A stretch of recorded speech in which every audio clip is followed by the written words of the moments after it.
tema da tarde de hoje, então, como já foi falado, é transição planetária e nós. Porque cada um de nós tem que desempenhar o seu papel durante esse período de transição planetária, né? E por que transição planetária? Porque o nosso planeta Terra vai sair da condição de um planeta de provas e expiações e está se dirigindo à categoria de um mundo regenerado, um mundo melhor, um mundo mais evoluído, né? Então, essa é a transição. Nós, planeta Terra, está caminhando para um mundo regenerado.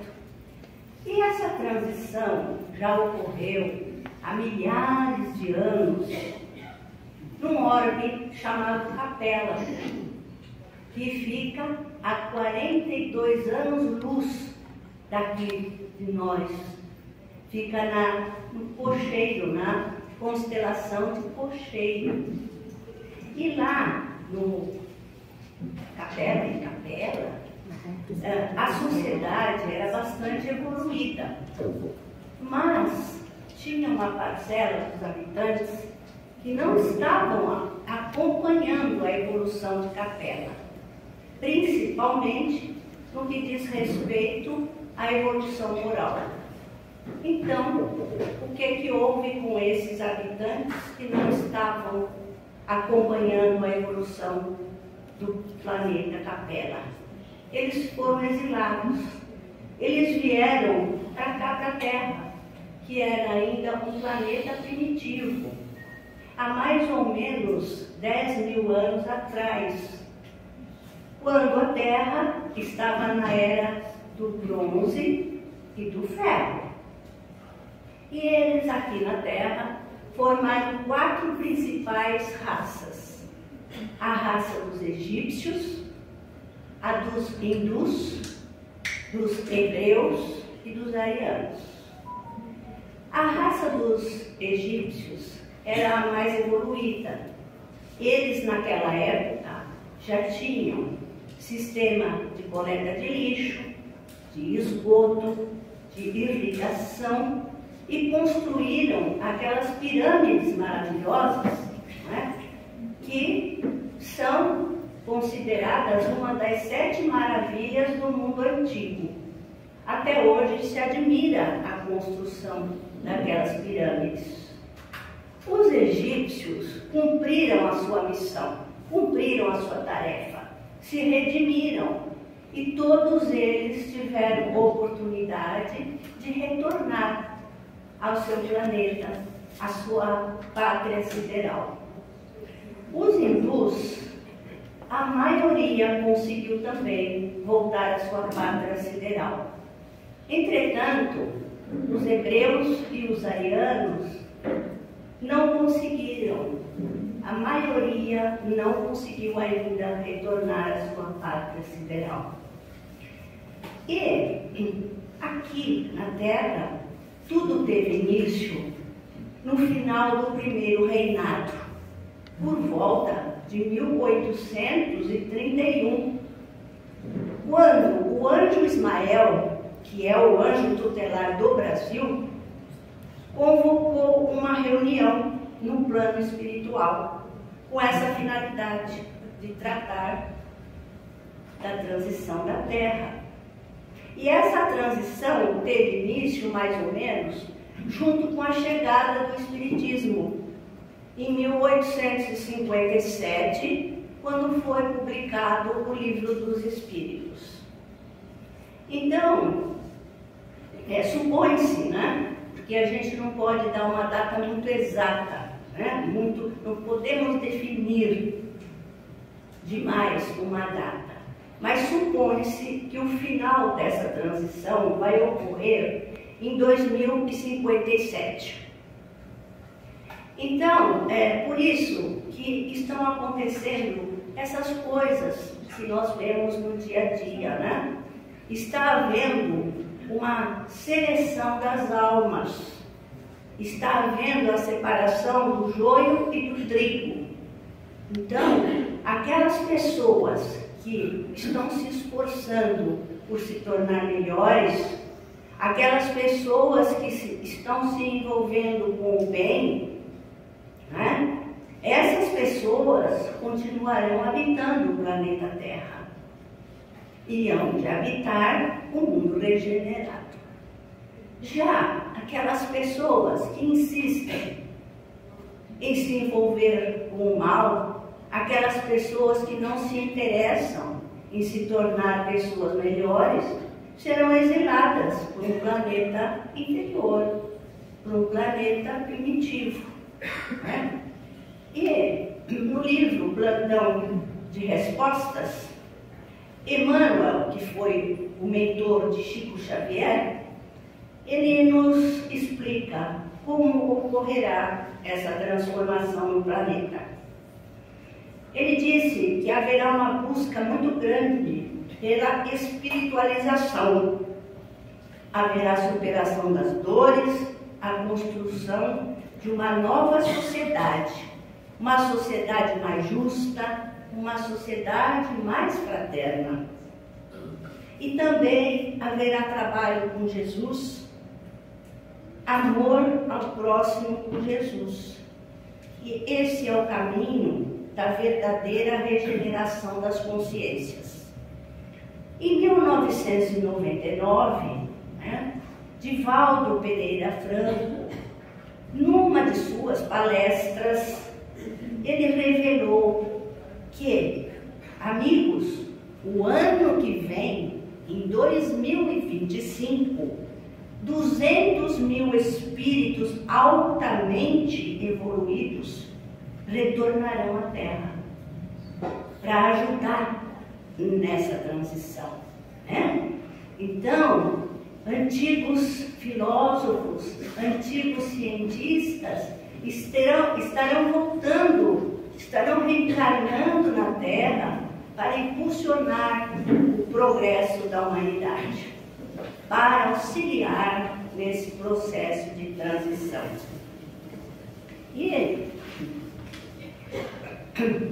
Então, nós temos mais ou menos 35 anos, daqui até o ano de 2057, nós temos mais ou menos 35 anos, não é? Para chegar ao fim dessa transição. Então, serão anos muito desafiantes, e que vão exigir de nós, né, um desempenho assim bastante especial. Que decisões que a gente deve tomar? O que a gente deve fazer? Bom, nós temos que fazer com urgência a nossa reforma íntima. Nós temos que exercer o autoconhecimento, analisando quais são as virtudes que a gente já está conseguindo alcançar e analisando os nossos defeitos, os nossos erros, as nossas imperfeições, para que a gente possa trabalhar com elas no sentido de eliminá-las. Então, nós temos que procurar nos tornar pessoas melhores, que, como foi falado, continuarão habitando a Terra e o mundo regenerado. Então, a gente tem que se analisar. Seria bom que pudéssemos nos analisar diariamente um pouquinho, né? Quem sabe, antes de adormecer, a gente analisa como foi o nosso dia, no que nós acertamos, no que nós erramos, no que a gente poderia ter feito melhor, né? Então, é urgente essa faxina no nosso mundo íntimo, que é a tal reforma íntima, né? Então, por exemplo, dominar a maledicência, exercer a caridade moral, nos doando para quem está em aflição, viver com humildade, combater o egoísmo e o orgulho, porque o egoísmo e o orgulho são duas imperfeições muito graves, porque elas geram muitas outras imperfeições. E também, não é? de acordo com o que fala o Dr. Bezerra de Menezes, saber, entender que a dor do próximo é a nossa dor.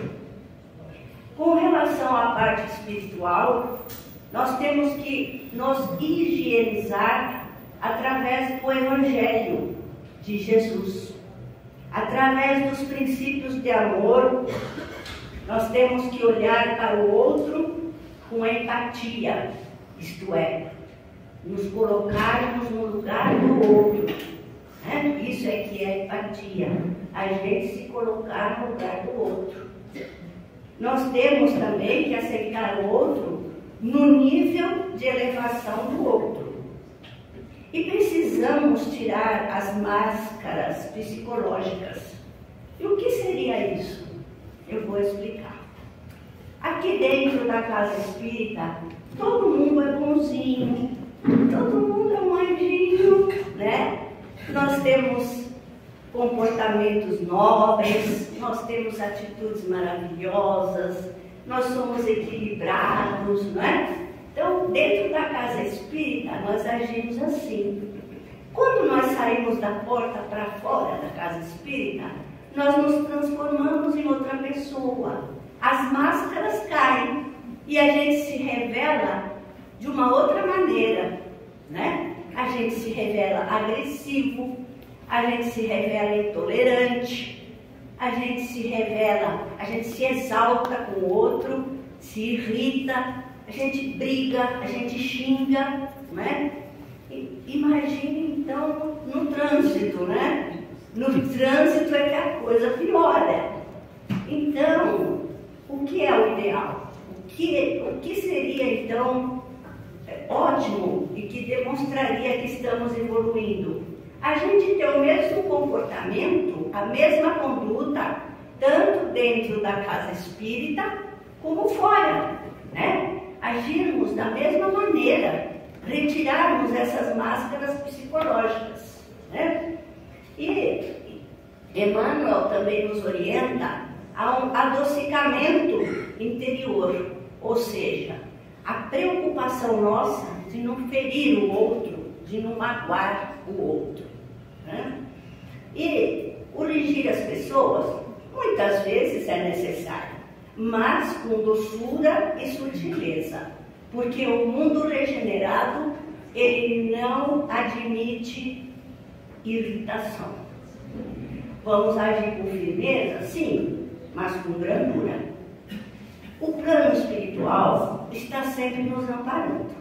Nós nunca estamos sozinhos neste universo. E por isso, nós temos ferramentas importantes que nos ajudam a evoluir. A prece é uma delas, o Evangelho, o passe, a água fluidificada, leituras edificantes, muito importante, né? Leituras edificantes. Trabalho dentro da doutrina, pensamentos e sentimentos nobres, meditação, autorreflexão. A gente tem que aprender também a ser grato. Muitas vezes nós não temos olhos de ver e ouvidos de ouvir. Nós não percebemos quantas bênçãos recebemos diariamente. Nós não percebemos quanto amparo e quanto socorro recebemos nas horas difíceis. Então, nós temos que ter também amor próprio e expansão da consciência. Temos que aprender a deixar o passado ir embora. Temos que aprender a nos libertar do passado. O passado, como o nome está falando, é passado, já passou. Então, nós temos que viver bem o hoje, o presente, né? Viver bem o hoje, definir um propósito diário para sermos realmente protagonistas da nossa vida. Do passado, dos erros do passado, a gente tem que tirar lições e não ficar se lamentando. mas tirar lições para a gente não falhar novamente nas mesmas questões. Porque o erro, os erros e os acertos fazem parte da nossa evolução, né? Então, os erros existem para nós aprendermos com eles. Então, não vamos lamentar os nossos erros, vamos refletir, tirar lições desses erros para não continuar errando na mesma questão, né? E a espiritualidade maior, como já foi falado, está sempre nos amparando, né?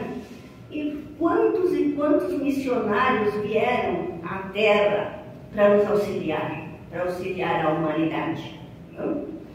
Dentro do Espiritismo, por exemplo, nós podemos citar Chico Xavier, Eurípides Barçanufo, Divaldo Pereira Franco e outros. Fora do Espiritismo, também nós podemos citar Irmã Dulce, Madre Teresa de Calcutá, Gandhi, Mandela, e mesmo em tempos remotos, nós tivemos também, né? Nós tivemos missionários, como por exemplo os franciscanos, Francisco de Assis e assim por diante. E abrindo um parênteses, falando do Divaldo Pereira Franco, né? Ele tem um projeto grandioso, um projeto maravilhoso em Salvador. Ele dá assistência a 3.000 crianças e jovens.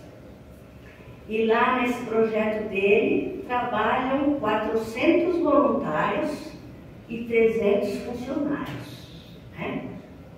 E o Divaldo já registrou como pai 600 crianças, porque quando ele começou, né, com esse projeto, no meio da noite, na calada da noite, deixavam alguma criancinha ali na porta, né?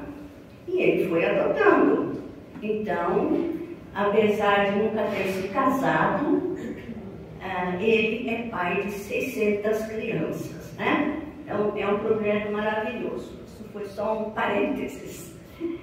Bom, Jesus, em seu sermão profético, ele previu a transformação da humanidade. Ele previu as lutas morais que a humanidade passaria.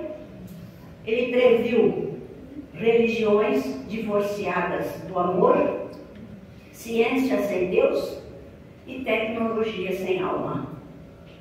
Ele previu também, no final de sua fala, a saúde integral da criatura humana e do Evangelho, que seria proclamado por todos os cantos do mundo, embora com diferentes denominações.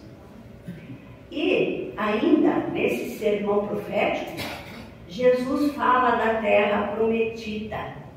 Essa terra prometida seria nada mais, nada menos do que um mundo regenerado, né? E Jesus fala da terra prometida. E que não se restringe apenas aos hebreus, mas a toda a humanidade. No livro A Gênese, no capítulo 18, diz que são chegados os tempos e que nós estamos vivendo o ápice das provas e expiações, o início das grandes transformações. Tragédias sacodem o mundo físico. E nós estamos tomando ciência quase que diariamente, né? De terremotos, de inundações, de vulcões que voltam a entrar em erupção, né? De todas essas intempéries climáticas, né? Então, tragédias sacodem o mundo físico. E uma dessas tragédias que ocorreu em 2020, todos nós ainda nos lembramos bem, foi a Covid, que foi um desafio adicional. No início, a Covid levou as pessoas, despertou, né, nas pessoas o amor e a solidariedade para a sobrevivência das criaturas. Mas a Covid, como era uma doença desconhecida, nem os médicos, nem o pessoal da saúde sabia como lidar com ela, né? Provocou muito medo em todos nós, provocou desânimo, vazios existenciais, falta de esperança, ampliação demasiada das obsessões, infelizmente provocou suicídios e muitos outros transtornos mentais. Nós pudemos perceber que, nessa ocasião, os consultórios psiquiátricos e os consultórios psicológicos estavam repletos de pessoas, né? Precisando de ajuda. Bom, continuando a falar dos flagelos destruidores, nós vemos no capítulo 6 do Livro dos Espíritos a questão 737, que pergunta: qual a finalidade de tais trajetos, de tais flagelos? Qual a finalidade de tais flagelos? Então, resposta: eles fomentam os progressos, eles fazem com que a humanidade avance mais rápido, mais depressa. Então nós estamos vivendo realmente tempos definidores, onde nós precisamos escolher se desejamos a luz ou as sombras. Nós somos convidados a ajustar nossos passos e também a despertar o valor do amor, que anda muito esquecido. Na questão 738, a pergunta é a seguinte: Deus não poderia empregar outros meios que não fossem os flagelos destruidores para melhorar a humanidade? Então, resposta: sim, e Ele os emprega diariamente, pois já deu a cada um de nós os meios de progredir pelo conhecimento do bem e do mal. É o homem que não aproveita, então é necessário castigá-lo em seu orgulho e fazê-lo sentir a sua própria fraqueza. E finalmente, na pergunta 740, diz assim: os flagelos seriam igualmente provas morais para o homem, pondo as voltas com necessidades mais duras? E resposta: proporcionam ao homem exercitar a inteligência, a paciência, a resignação ante a vontade de Deus e, ao mesmo tempo, permitem o desenvolvimento da abnegação, desinteresse próprio e o amor ao próximo. E continuando, na Revista Espírita de 1966, explicam a respeito de uma medida essencial. Essa medida essencial que fala na revista é justamente a separação do joio e do trigo, é justamente a seleção das almas. Então, essa medida de exclusão é uma medida essencial. Por quê? Se não houvesse essa exclusão, se não houvesse essa seleção de almas, essa separação do joio e do trigo, nós precisaríamos de muitos, de milhares de anos para que se concretizasse a regeneração. O espírito Manuel Filomeno de Miranda, que é um espírito especialista em obsessão, ele nos alerta para graves fatos que perturbam, que atrapalham a marcha do progresso. Tá? E um desses fatos é a grande proliferação da obsessão. A obsessão está campeando intensamente entre nós. E ele explica o porquê, os porquês disso. Então, ele diz assim: os dois mundos de vibração, isto é, o mundo físico, material, e o mundo espiritual, aumentaram o intercâmbio com mais facilidade. e o conúbio espiritual inferior começou a fazer-se tão simples que qualquer comportamento mental nosso, logo encontra resposta em equivalentes sintonias com os espíritos que se movimentam nessa faixa vibratória. Então, mais uma vez, gente, aí demonstra a importância de nós vigiarmos, não só orarmos, mas vigiarmos, de nós cultivarmos bons pensamentos. Porque quando a gente não cultiva bons pensamentos, a gente está abrindo as portas para o irmãozinho sofredor, o irmãozinho obsessor se aproximar de nós. Então, vamos mais uma vez procurar alimentar bons pensamentos, né? E outra coisa que os benfeitores falam, por via de regra, nós, quer dizer, a humanidade, né? A humanidade tem dois pensamentos centrais. Um pelo dinheiro e o segundo pelos vícios e paixões, incluindo a sensualidade. Então, aqueles que dizem respeito aos sentidos agressivos e sensuais predominam na conduta generalizada. Portanto, nós precisamos de ter pensamentos bons e, infelizmente, são poucos os pensamentos produtivos e os pensamentos bons, lamentavelmente, são poucos.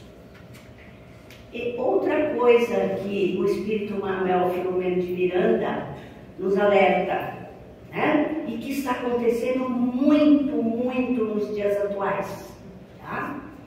Ele nos alerta com respeito à TV e aos meios de comunicação. Por quê?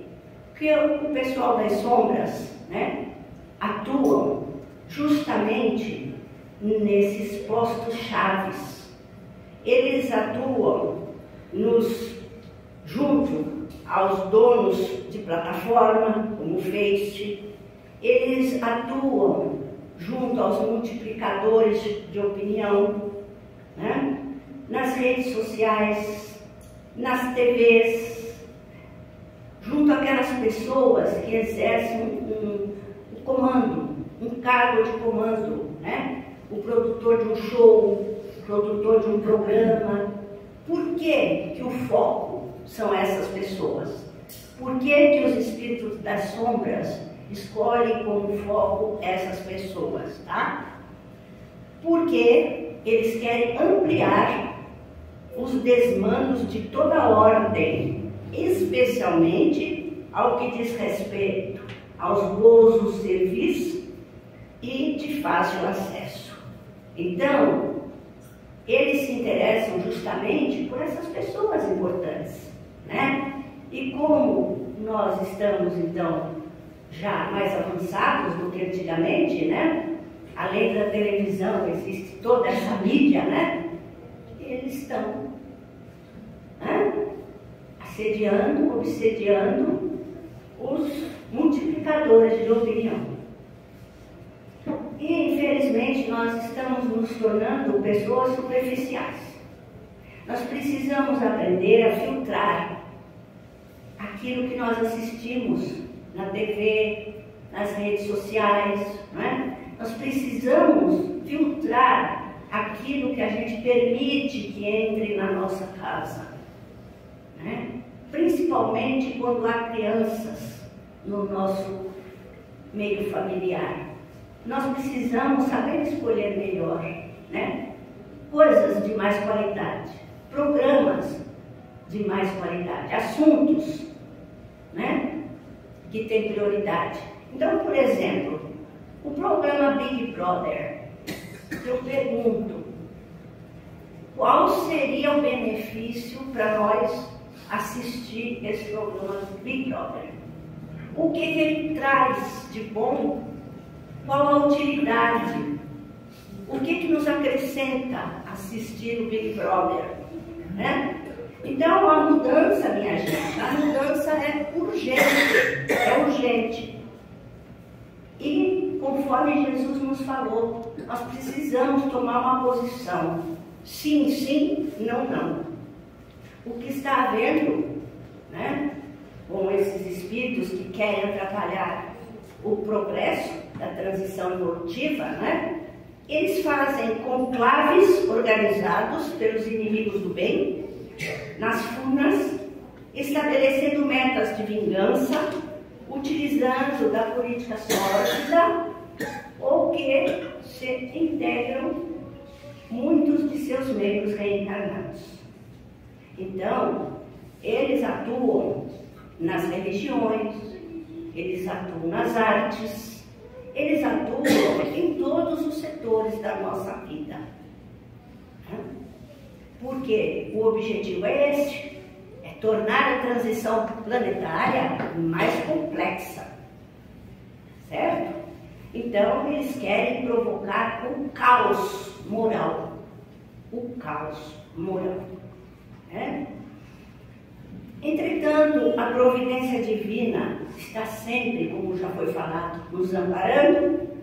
Nunca houve tantos benfeitores espirituais trabalhando intensamente na psicosfera do planeta para nos aliviar, ajudando-nos a manter em pé.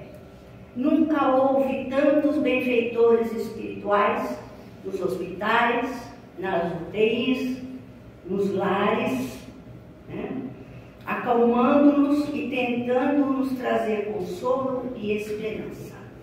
Então, está na hora de nós arregaçarmos as mangas, não perdermos o nosso precioso tempo e nos envolver com coisas edificantes, nos envolver com o bem. Trabalhemos na vinha do Senhor nestes tempos de transição. Jamais deixemos de procurar consolo na doutrina e jamais deixemos de procurar, ou melhor, de praticar a caridade e praticar o amor. Mas é aquele amor desinteressado, é aquele amor universal, é aquele amor doação, né? E para finalizar, uma comunicação espiritual da Revista Espírita de outubro de 1968 questiona: quem são os poderosos obreiros dessa transição? E a resposta, né? Todos já sabem, né? A resposta: sois vós. Cada um de nós é um obreiro importantíssimo nessa transição. Então, amigos, a espiritualidade aguarda mais uma vez o nosso despertar. Glória a Deus nas alturas e a Jesus entre os homens de boa vontade.